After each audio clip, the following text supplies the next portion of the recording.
This freaking thing causes a lot of photographers a lot of headaches. This video is therefore by far the most requested video by you guys because it's a part of photography and cannot be avoided.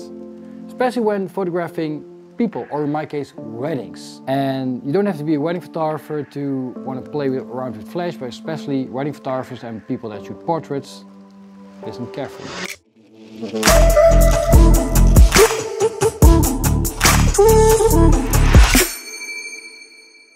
So I'm going to make it easy for you guys. Because I'm an experienced photographer and everything I've learned is by doing it wrong, so you can do it right. That's why I've created a 3-part free online course. To help you understand the flash photography or speedlight photography, I don't know what you want to call it, but I call it flash photography. What are you going to learn in this first part? The basics, manual flash, flash camera settings, indirect flash and hard versus soft flash. I'm going to tell you how to apply the technique and go over the photos I've made for this course, so you know how I've made those photos. If you want to skip everything and go straight into the chapters, you can go to the description below and check out the chapters. When I got the question about flash photography on a wedding day, for the so manyth time I knew I had to do something with it. But it's easier said than done, because for me working with a flash is intuitive and quite normal. I don't really think about it, I just do it. So I had to start thinking carefully on how I am going to explain the right way and the simple way for using a flash, because it can be quite complex, but it doesn't have to be complex. Therefore, I've decided that this will be a free online flash photography course that will be interactive. In fact, I'm going to review your flash photos on my Insta and rate them on my YouTube. For this purpose, I've created a flash tag, a hashtag, you can call it a flash tag. It's called hashtag #FlashyRye. So I can see what you guys are up to with that flash photography of your camera. So over the next months, I will have time to take your best flash photos and maybe I'm going to use your photo on my YouTube and help you become a better flash photographer. So right now, let's go flashing and dive into the course. Let's start with the boring stuff, and that's the basics. But a very important part of flash photography is the understanding of what a flash does and what you need it for. Because a lot of photographers think that this is a tool just to create light. I don't have enough light, I grab my flash and I get more light. But that's not what a flash is for. A flash is a tool. Like everything in photography, you use it as a tool. And photography means writing with light in Old Greek. So that's what we do. And this is used to write with light. So there's a different perspective than just create light. It's a whole new world of photography. I'm not going to bore you with the technical shit of a flash.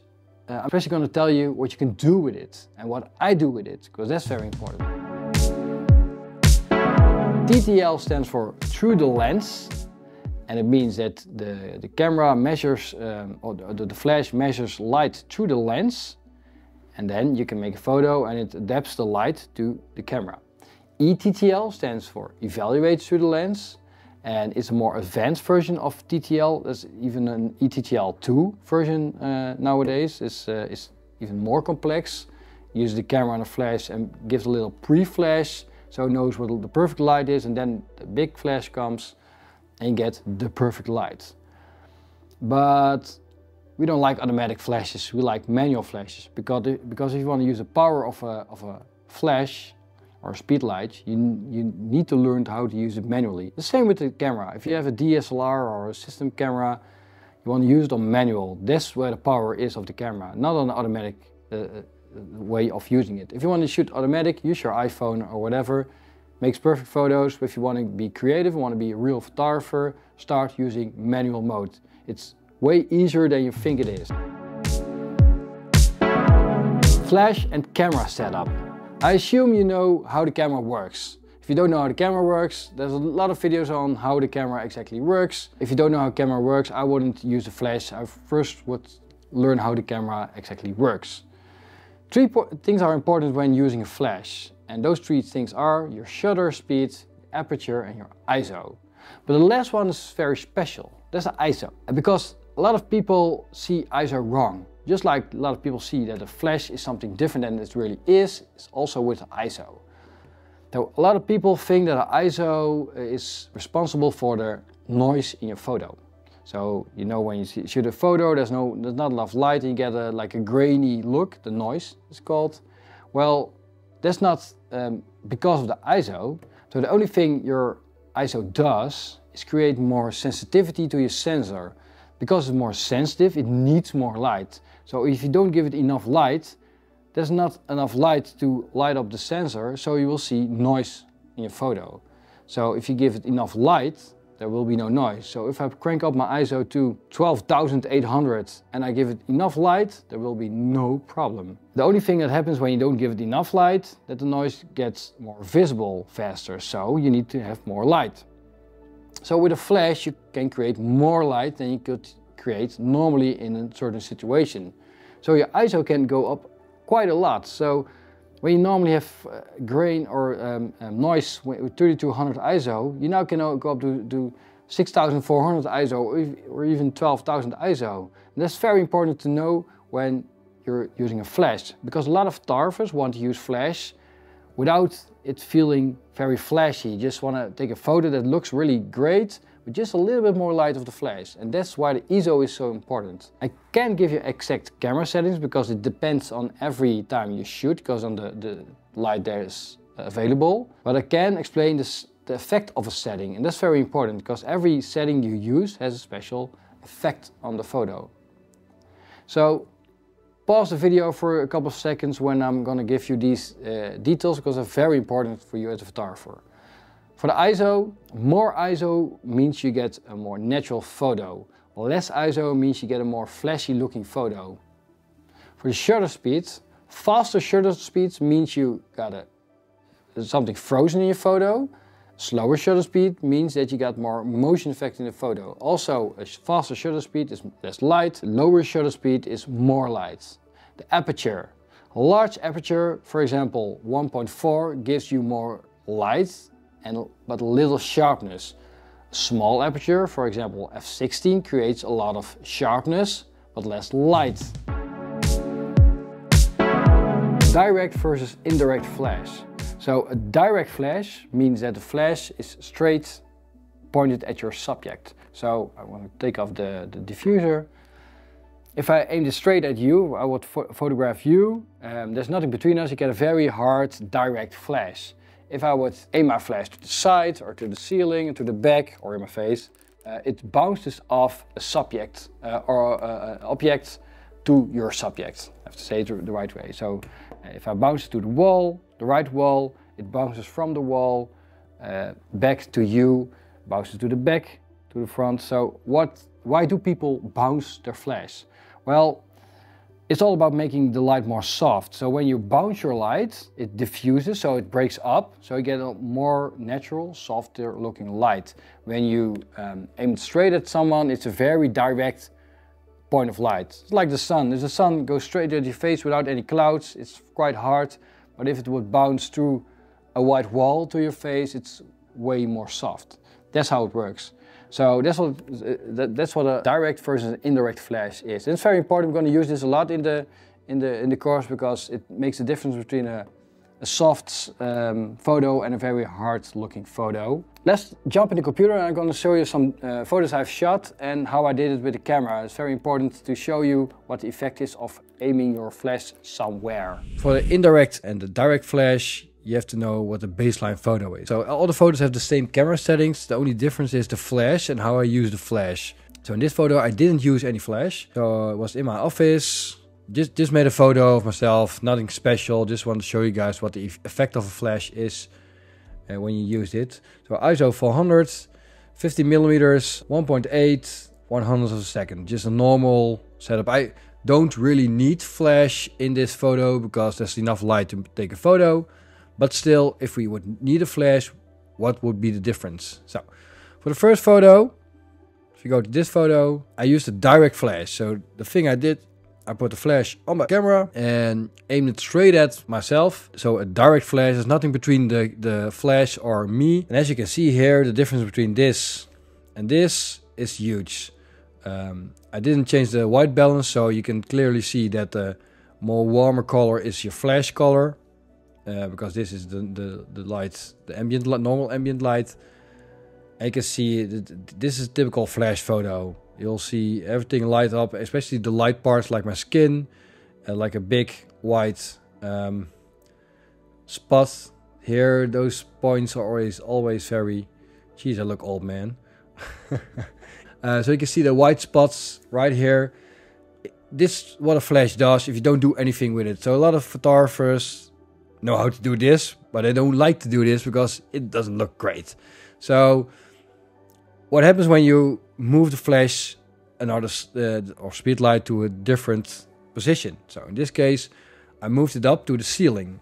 Still the same settings of my camera, 450, 1.8 to 100. The difference is I used I pointed the flash up, and by pointing the flash up to the ceiling, I have to notice, tell you one thing. In the back you see a dark ceiling, but my studio is dark, and one side like black, everything's black, and the other side is white. So I got like a black and white studio. The point I'm standing with the camera is standing in the white part of my studio. So I move my flash upwards, and you can see that there's light from above, and I can still see it's a flash photo. The way I see it, because of the color, of course, because if you go to the reference photo, it's a different color. The way you can see that the flash is coming from above is if you close your eyes. The trick to read a photo, that's very important. Maybe I should make a separate video about that, is reading a photo. So one way to read a photo is to pinch your eyes and look through your lashes, so you see the more lighter parts of a photo. So one thing that stands out is that my head is a little bit more light than my arms, so there must be coming light from above. In this case, it's the flash coming from above, bouncing off the ceiling. If you go to the next photo, I pointed the flash or the Speedlite to the back of me, so the back wall, so also a white wall because it's like a studio wall. And you can see it's not clearly a flash photo. If I go back to the one that was from above, there's not a lot of difference, because aiming to the back of you and to the top of you is there's a nuance difference. But as you can see, still there's a very natural way of flashing. It's not, I see, because the white balance and because I took the photo, there's something going on in the photo because there's too much light on my body or on my face. Well, most people don't recognize this, that this is a flash photo. If you go to the fourth or the fifth, the fourth flash photo, I flashed through the wall left, also a white wall, and you can see the difference. If I go to this photo and then back to this photo, you can see here this lights up. So if you look at this point, I go back, dark, up, light. So because I flash from the left side, you get some more, you get light from the left. In this case, here's the window, so you get light from the window. This side get light from the wall, so it is a very ugly lighting. If you get light from left and right, it's the most ugly light there is, in my opinion. So in this case, I wouldn't use the wall left, but just for this purpose, I want to show you guys what it does. So what happens when you bounce the light, and that's very important to know, when you bounce the light spreads more. And in this case, so if the light spreads more, you get a more softer light. When you get softer light, it just looks more natural. So that's why you want to use indirect light.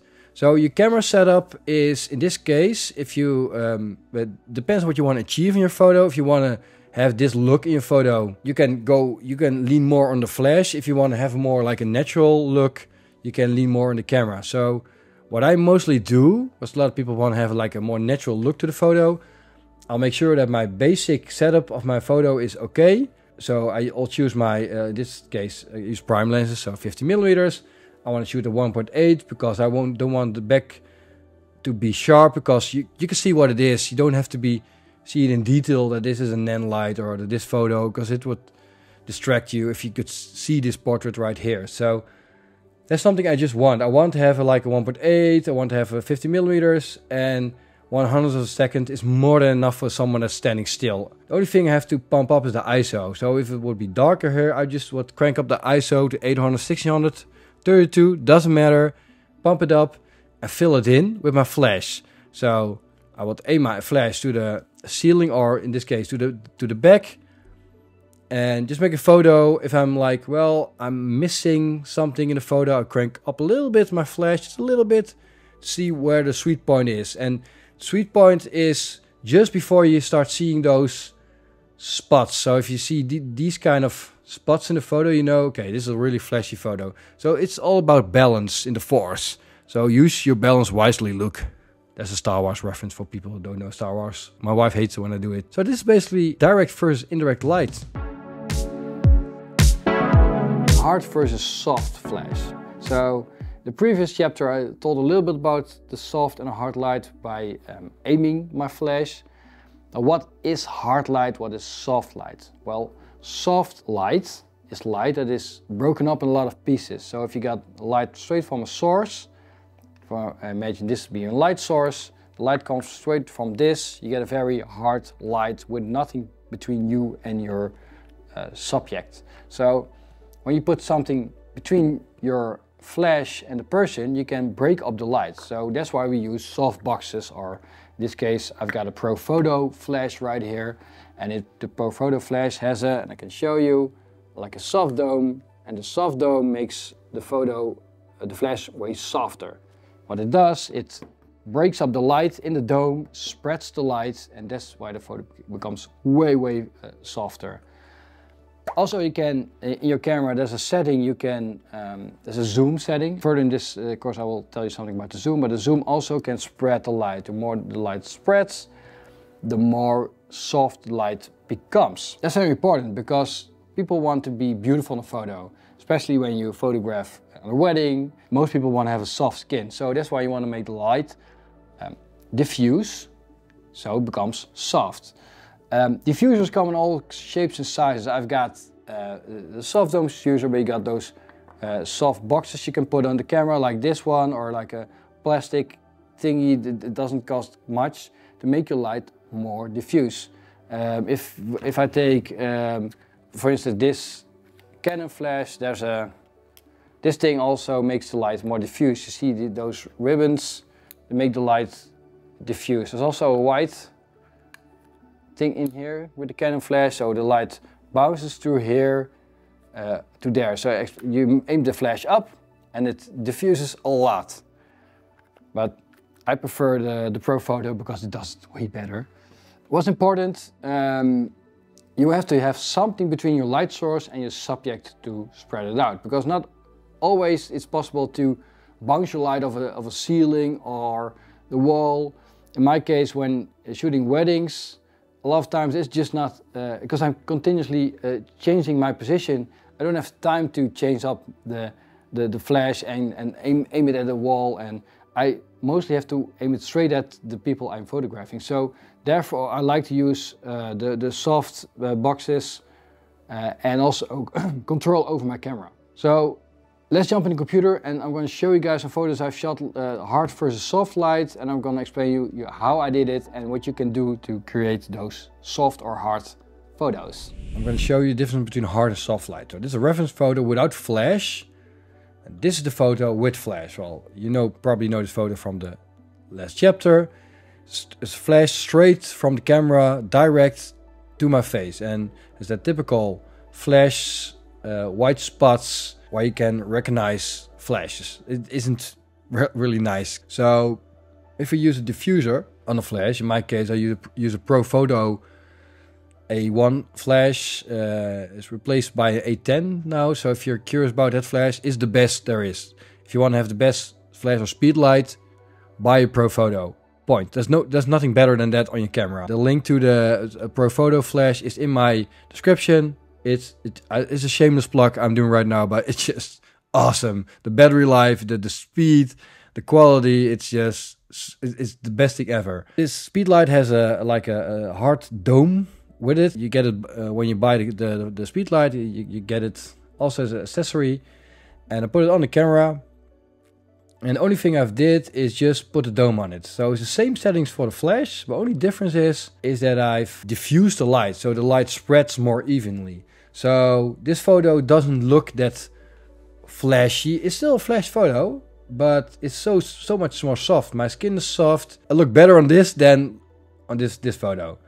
So that's the difference between something like a soft box or a soft dome, or yeah, soft, but that's not a soft dome, hard dome, but some kind of diffusion between your flash and your camera. So that's important to know if you want to make photos that look natural. It's all about making the light diffuse. And this is the result. So if we go back, I did a photo shoot especially for this course. First I'm going to show you a photo I've shot when I was a fashion photographer. So this is a typical hard flash photo. It's maybe strange color grading, but it was like a Vogue kind of shot photo. So you can recognize a hard light here. So the light's coming from this way, from here, because you can see how based on the shadow you see where the light's coming from straight from the front, and it creates a very hard shadow on her neck. I don't mind because it fits the photo really well. And you also can see here her hands is a little bit strange. She was moving her hands. I asked her to move her hands. It's a strange photo. I like strangeness, especially in the fashion days. I tried everything. I fucked a lot of stuff up. I also tried everything, so I know how to do what I like and how to do it. So this is a typical hard flash photo. So if you go to the other photos, and so all these photos here are from the same shoot I did a couple of days ago, especially for this course. And we grabbed this photo. We shot outside, and what I did, I just made the photo with a really hard flash. So the flash is standing right here. Not on my camera, as a off-camera flash, and you see right here, there is no detail in here whatsoever. I could pull in the detail with Lightroom, but the effect of hard light coming on your subject. So this, you can clearly see this photo is a flash photo. Not my style, but because if you grab, there it is. If you grab this photo, for instance, it's also with a flash, but it's very soft. So I like the flash coming from the side, a very soft flash photo. And this is more my style. So you could use a little more light here, but I don't mind eyes being dark or stuff. I like the contrast of a photo, but it's a flash photo. Same thing here. I've used flash here, but it's so little flash that the flash came, in this case, came straight from my camera to them. So that's why they are, the skin looks great, because the sun is coming from here. And if I grab the color version, the sun is coming from here. You can see it on her hair. So the sun and the trees here. So here's the sun coming, and I use my flash straight to here to create this more open space. So when you close your eyes and look through your lashes, you'll see it's still very visible. So that's what I like about this photo. If I grab this photo, like the other one, again, hard light, that's a big difference. So here I just used the flash pretty close and without any soft box kind of thing. And this photo I just used very soft and also spreading the light a lot. Same here, very close, just a tiny flash, like bloop. That was it, just to fill it in here. So just give her face a little bit more attention. Same here. Very soft flash. Here's the sun coming from that way on her skin. But if I wouldn't use the flash, it would be very dark, because the camera has to correct the light, or I have to correct the light, depends on how I set up the camera. So with a flash I can fill it in a little bit, a fill light, and just looks very soft and beautiful. And that's the difference between soft light and hard light. Now how do you achieve it? If you go for hard light, well, I told you already, you don't want to diffuse your light. You want to go straight to your subject, and make sure there's enough light. Well, in my case, I think there should be still high ISO, so you can see the rest of the environment, and use the hard light coming from this way already. And you can see here the shadows to create that hard shadow, that typical hard light flash. I think this would work better if you would be indoors, like a arcade or something. Just go full on hard flash. We have now covered the basic flash skills. In the next episode we will expand the flash photography skills with more flash techniques.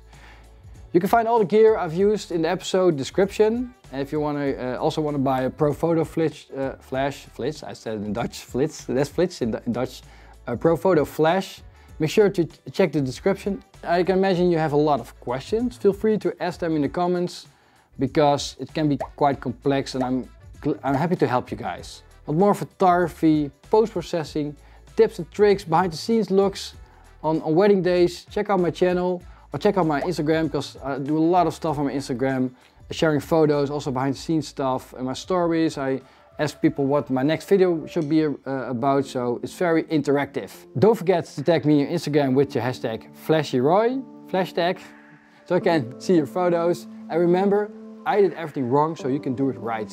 See you in the next episode.